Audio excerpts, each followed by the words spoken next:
Dan orang tua siswa tersebut mengklaim bahwa pemberian obat cacing tersebut merupakan ajaran dari setan.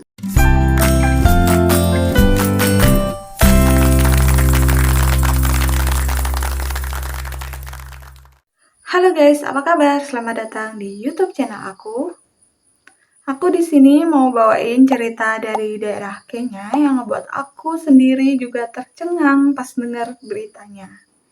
Dalam berita tersebut dijelaskan bahwa ada ratusan orang meninggal akibat kelaparan karena mereka mengikuti suatu ajaran sesat dari sebuah gereja.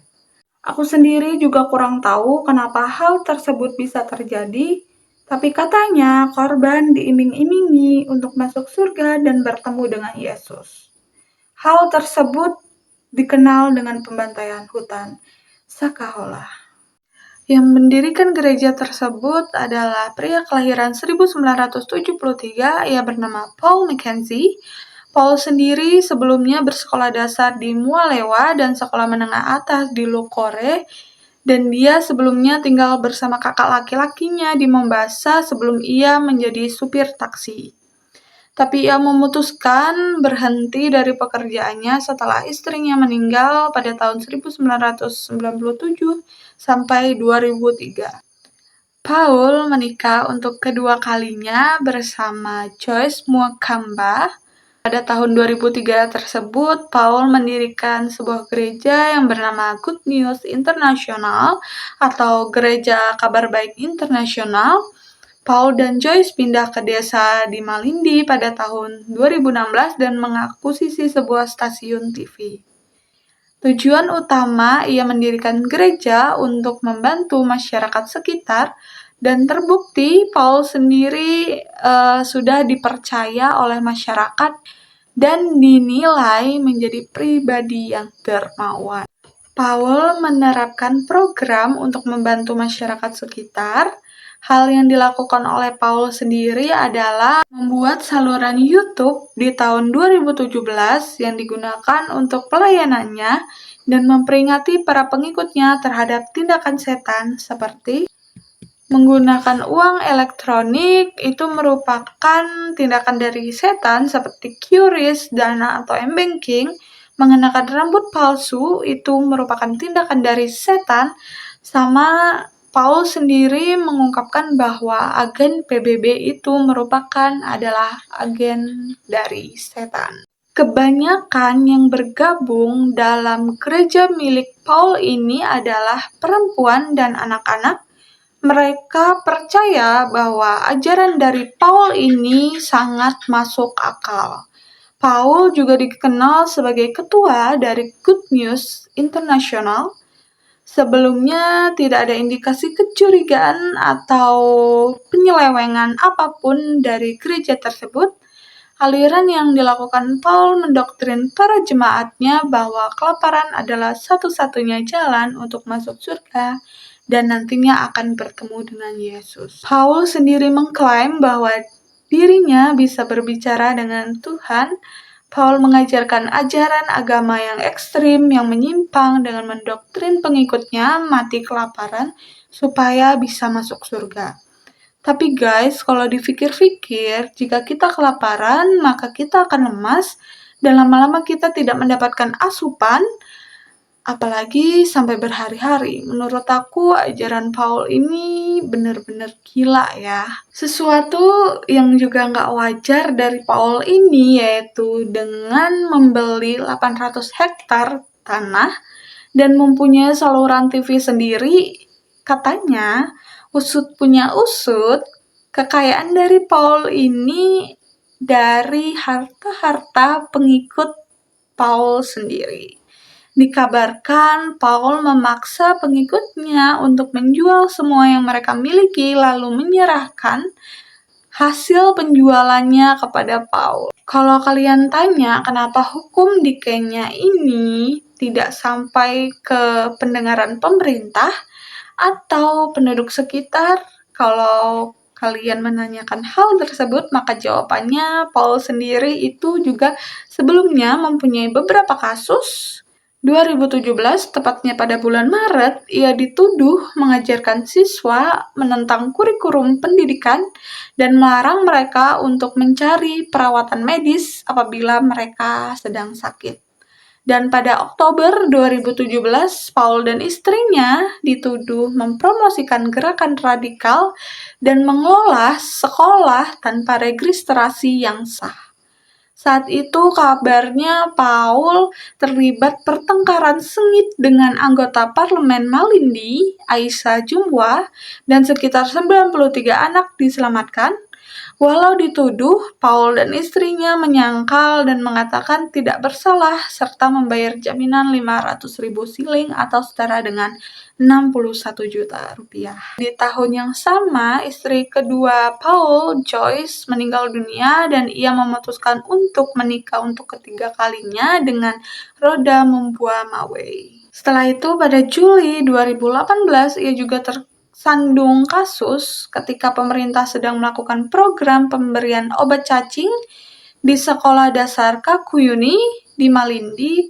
Siswa menolak secara mentah-mentah. Kebanyakan dari siswa itu kabur untuk pulang ke rumah untuk mengadu kepada orang tuanya, dan orang tua siswa tersebut mengklaim bahwa pemberian obat cacing tersebut merupakan ajaran dari setan. Pada tahun 2019, otoritas komunikasi menutup stasiun TV milik Paul dan istrinya dan kemudian menangkap Paul dalam menjalankan studio film secara ilegal dan dibebaskan dengan jaminan uang 1 juta siling. Lagi-lagi ya guys, dengan jaminan Paul terbebas. Pada bulan Agustus, tepatnya pada tahun 2019, Paul memindahkan gerejanya ke sekolah bersama jemaatnya dengan alasan ingin memulai hidup baru dan menutup gereja tersebut.